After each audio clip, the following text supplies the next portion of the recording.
Es importante que nosotros conozcamos cuál es nuestro papel que tenemos como sociedad y precisamente hay ciertas actitudes, creencias y factores que van a determinar que este tipo de acciones, por una parte, continúen sucediendo, ¿sí? ¿Cuál es nuestro, aquí la pregunta sería, bueno, ¿cuál es nuestro papel como sociedad?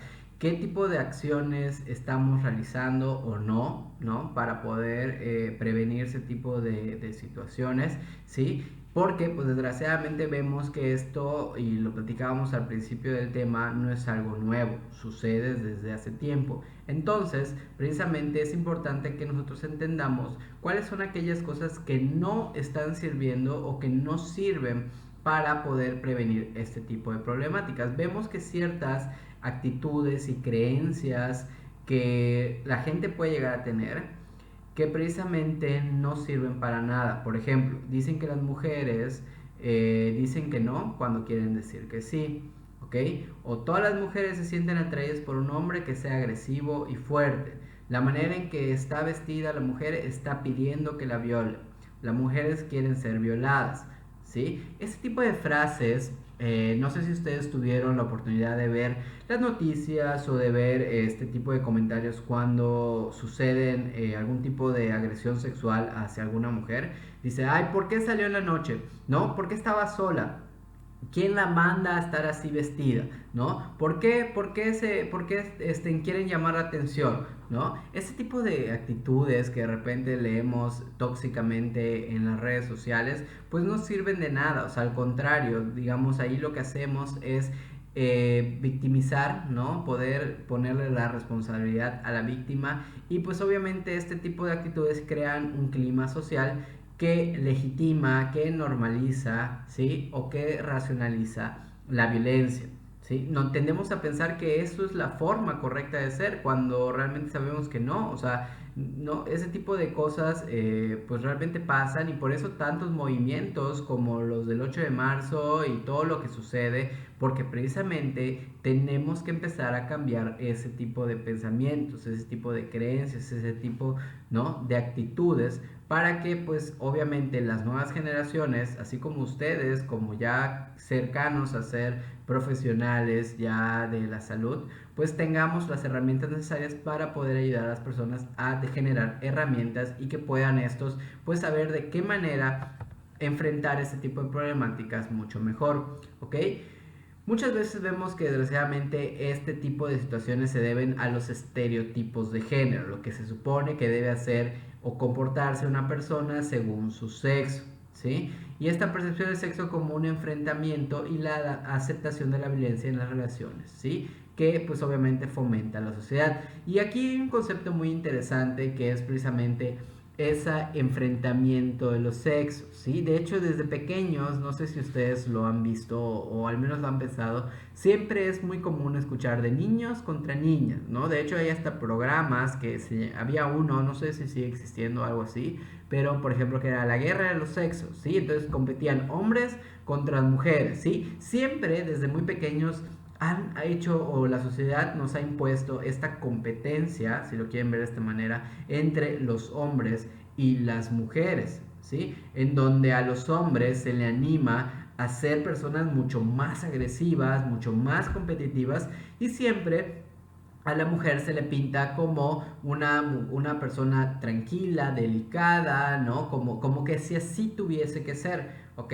Y ese tipo de enfrentamientos que desde pequeño estamos teniendo va creando en nosotros una idea de que así es como tienen que ser las cosas, cuando realmente no es así, ¿sí? Precisamente ese rechazo a esos rasgos femeninos y a esa idea de lo que la sociedad nos ha impuesto de cómo tiene que ser una mujer o cómo tiene que ser un hombre, precisamente tiende a enfocarlos hacia algo como si fuese débil, ¿no? De hecho, hay el concepto del sexo débil, pero pues obviamente sabemos que esto es algo negativo, algo que no tiene cabida dentro de esta sociedad o al menos dentro de lo que consideremos como saludable. Pero pensemos cuál es precisamente el papel que nosotros tenemos como sociedad y qué tipo de actitudes fomentan este tipo de situaciones. ¿Ok? Y bueno, vamos a platicar acerca de qué tipos de violadores hay, cómo son, o sea, ¿realmente existe algún rasgo característico que defina a una persona como violadores? ¿Tenemos alguna guía? ¿Tenemos algunas características generales?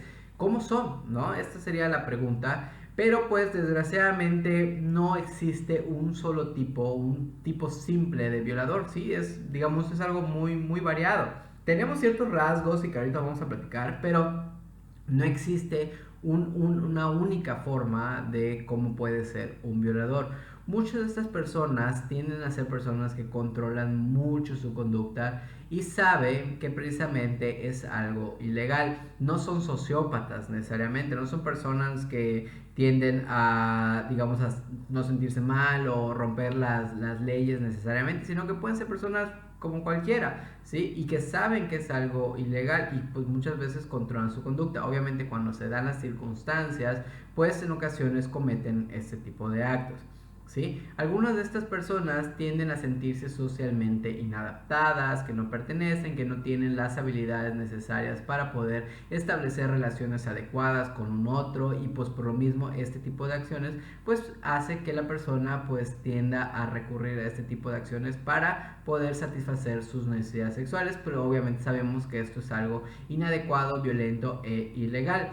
¿Sí? Algunas personas, como les decía, son antisociales y pues tienen un historial de conducta violenta, ¿sí? Y que pues se le suma una rayita más a los actos o conductas que estas personas realizan. Digo, sí hay hay personas que caen dentro de este estereotipo y muchas personas combinan el sexo y la violencia porque piensan que es más sexy, piensan que esto da mayor excitación y lo platicábamos cuando hablábamos de parafilias, esta idea del hombre violento y muchas de ustedes mencionaron esta película de 50 sombras de Grey y que si se pone a pensar realmente la persona era muy violenta, ¿no?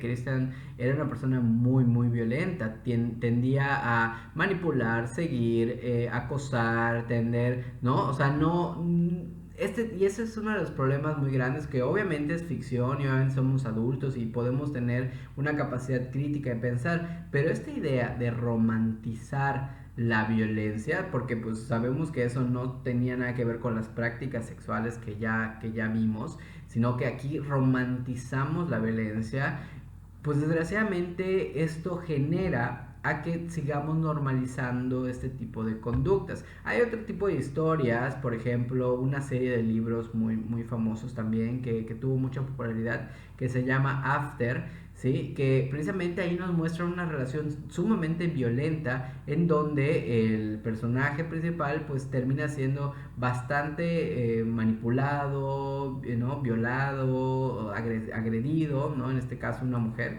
Y pues obviamente esto es una situación que tiende a ser pintada como si fuese una relación tóxica, una relación de mucha pasión, pero pues realmente sabemos que ese tipo de conductas pues obviamente no implican que haya una relación o un amor tal cual. Entonces, si uno crece pensando que así es como tiene que ser, pues obviamente van a normalizar muchísimo y no van a ver mal el hecho de comportarse así con una mujer, por ejemplo. ¿Ok? Vamos a hablar precisamente de cuáles son aquellos móviles o cuáles son aquellos motivos de los violadores. ¿Ok? ¿Cuáles son aquellas características que tienden a impulsar a una persona para poder cometer un acto como este? Groth y Brimbaum, que fueron precisamente unos autores que plantean a partir de unos estudios que realizaron, ellos proponen tres tipos básicos de violación, ¿ok? Y cuáles son precisamente los motivos que llevan a una persona a realizar este tipo de acción. Por ejemplo, podemos pensar en la violación que tiene que ver por cólera, ¿no? Cuando hay mucho odio, mucho enojo. Normalmente vemos que este tipo de situaciones se realizan cuando son ataques muy viciosos y que no son planeados y que se activan, si lo quieren empezar de esta manera, por el enojo y la cólera y el resentimiento hacia las mujeres, ¿sí? Aquí es cuando escuchamos en los casos como feminicidios, ¿no? Todo este tipo de situaciones o de agresiones sexuales hacia las mujeres, precisamente por el enojo o por el odio hacia la persona, ¿sí? Normalmente este tipo de personas emplean más fuerza de la necesaria para obtener la sumisión y sus víctimas son obligadas a cometer actos degradantes y humillantes, ¿sí?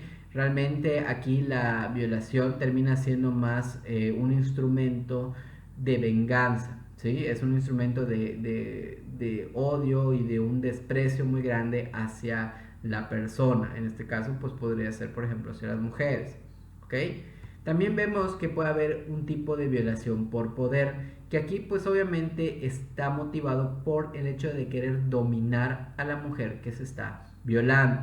La recompensa sexual es secundaria, no es importante, simplemente es el hecho de dominar. Lo platicábamos cuando hablábamos, por ejemplo, de la violencia marital, ¿no? La violación marital, que precisamente a veces es eso, querer dominar y querer tener un control sobre la otra persona. Y aquí pues muchas veces la persona intenta combatir esos sentimientos de inseguridad o de inutilidad o de lo que ustedes quieran con precisamente la violencia sexual, y por eso ejercen su poder a través de la violación y el dominio de la otra persona, en este caso las mujeres. Y tenemos por último la violación sádica, que aquí precisamente es cuando se realizan ataques salvajes y ritualizados que, por ejemplo, atan, someten y ponen a las mujeres a experiencias y amenazas humillantes y degradantes. Aquí las personas torturan o asesinan, y normalmente escuchamos casos como de mutilación, que pues tiene que ver con este tipo de acciones violentas hacia la persona, ¿no? Ese tipo de violaciones sádicas. Desgraciadamente pues son cosas que escuchamos todos los días en las noticias. A pesar de la situación, por ejemplo, en la que estamos pasando actualmente, el número de violaciones, el número de agresiones, etcétera, no disminuye. Y de hecho, una de las razones, por ejemplo, que exista una ley seca en nuestro estado actualmente es precisamente porque se dieron cuenta que aumentaron los casos de violencia intrafamiliar, violencia hacia las mujeres, etcétera, y que precisamente cuando se aplicó la ley seca, este tipo de casos disminuyeron gradualmente, inclusive hasta el 50% de las llamadas de emergencia. Entonces, desgraciadamente es algo que pasa, ¿ok? Y que muchas veces no somos tan conscientes de ellos. Pensamos que pudiese estar muy lejos de nosotros, pero pues es algo que pues la gente vive, y que pues ahorita podemos conocer un poquito de cuáles son las motivaciones.